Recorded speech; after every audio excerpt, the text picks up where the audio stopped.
guys, welcome to TST Garage. I'm Bart, and today in this video I'll be showing you how to install the TST Industries Brake Light Modulator on your bike.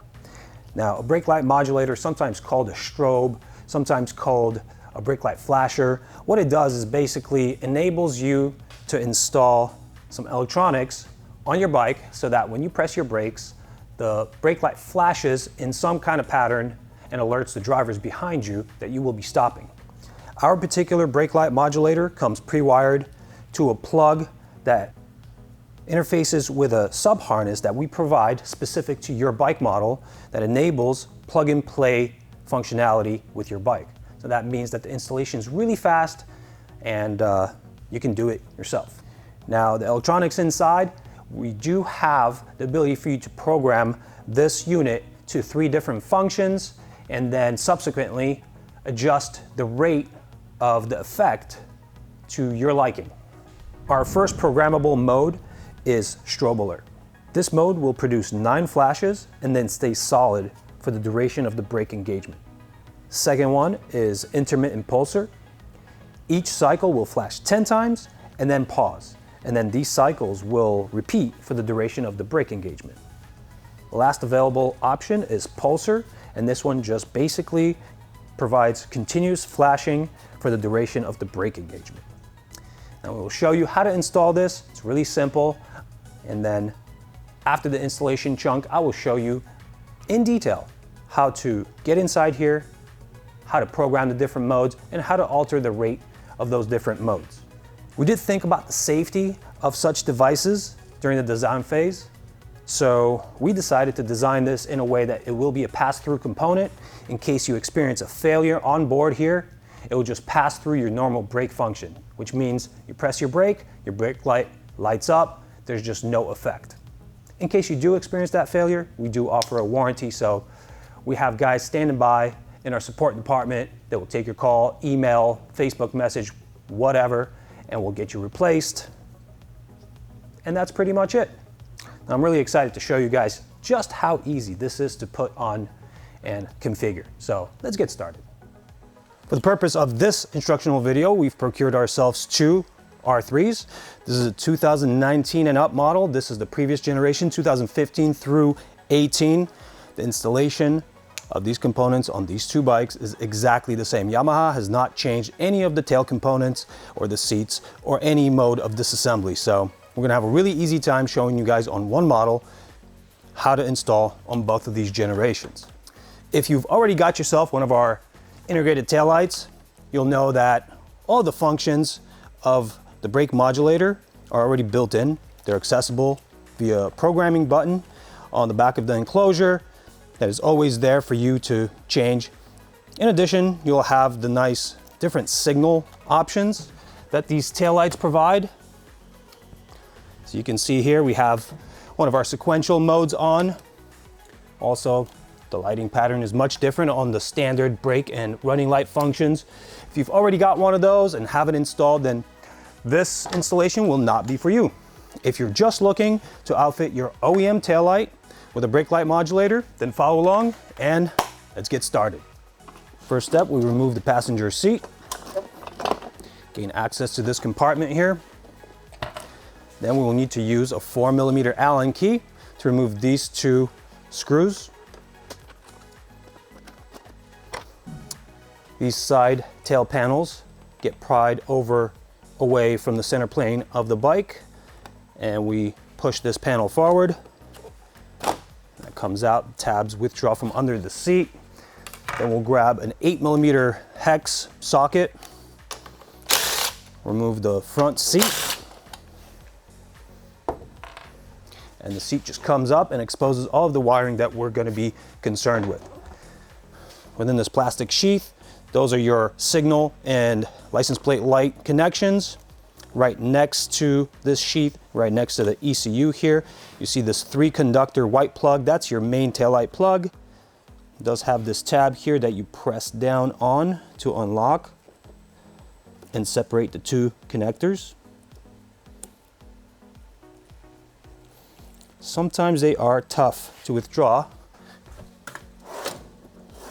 and for that reason sometimes I employ a small tiny flathead screwdriver that helps me really unlock that locking feature. Strip off the plug. Now we grab our vehicle specific harness. For most of the bikes that we serve, we do make a harness that is plug and play with the machine. It just goes in line and is keyed with the proper keying of the harness and taillight connectors. There's really only one way to get this plugged in, so there's really no way to mess it up. Once you have this plugged in series, the 4-conductor plug on your modulator gets plugged in here into this sub harness, and your electrical connection is now made. And before we go any further, I like to power up the bike and test it. Make sure that we don't have any problems before we move forward.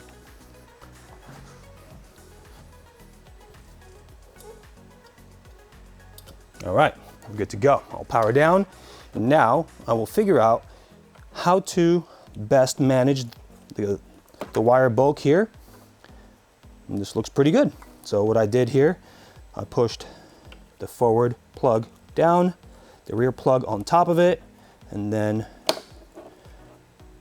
our connector to the actual module right on top of those guys. And I'll move this down, and here's the key move here.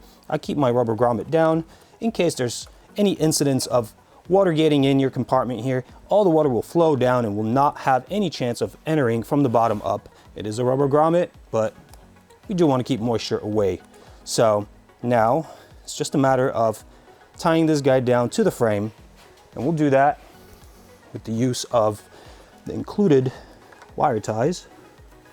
You could either do it to the frame, or you could go lower on the harness, and I think I like the harness idea better. We won't have any protruding parts. Before you make your brake light modulator inaccessible, I recommend that you program it. And you can access the information on how to program it in the next section of this video. It's kind of cumbersome here because there's a tight fit between the harness and the frame. So it requires small movements underneath, and you guys can't really tell. If you want the easier option, you can possibly just tie it here. Just make sure wherever you do tie it off that there is no interference with any of the contacting portions of the seat. You could tell by where they make impressions. So we actually do have a little pad that contacts here, so you could possibly go up here, forward of that, and then test it, make sure you don't have any contact here.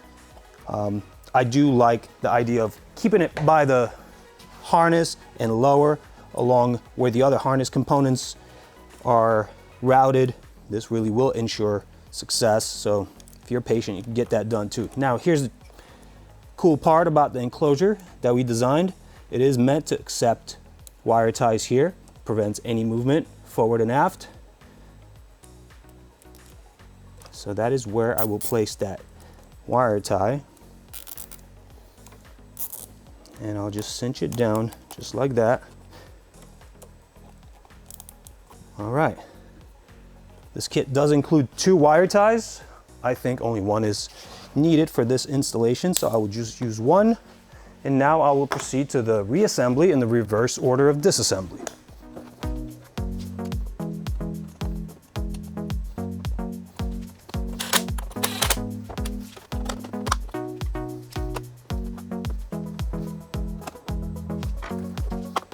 And now at the end, I like to test it one more time. Power it up. There we go, beautiful. All right, this bike's done. For mode selection and rate adjustment, we will need to get inside this capsule to access the electronics. These 2 Phillips head screws will need to be removed.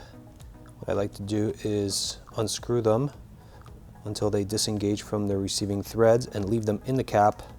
Otherwise, it's pretty easy to lose them. If we pull them off with the cap, they are self-captive. All right, now we'll identify the parts here. This button is the mode selector, and this potentiometer is your rate adjuster. Clockwise is faster, counterclockwise is slower. Let's first do our selection of modes. With the brake pressed, press the button once to toggle to the next available program. Now the brake does have to be pressed so that the unit powers up, otherwise you won't be able to make the selection. If you find that you've pressed the button but the selection has not been changed, just do it again with the brake pressed.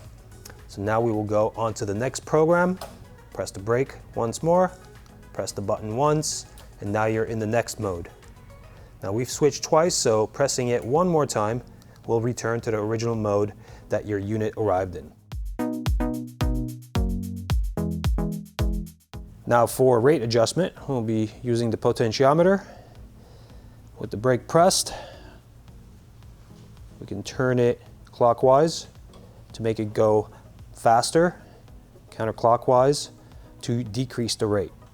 Now in brake alert, you will only have 9 flashes to make your adjustment, and then it'll stay solid. This one doesn't actually lend itself to really fast flashing at the top of the range. Bottom of the range is unusable, so I like to set it somewhere towards 3/4 to maybe 80% clockwise, and that does it for me. Now if we change to the next one, this one is pulsar, and this one just keeps on flashing, so I like to have it going pretty fast here. Choice is really up to you. If you want to explore the next mode, we have the intermittent pulsar. This one to me belongs somewhere close to the top of the range, makes it the most visible. But again, freedom means choice. The decision is ultimately up to you. Once you're done with your adjustment and you're where you want to be with all your modes and rates, replace the cap, turn the screws back in, and it really is just that simple. Replace your brake light modulator in the space that you decided to keep it, and you're good to go.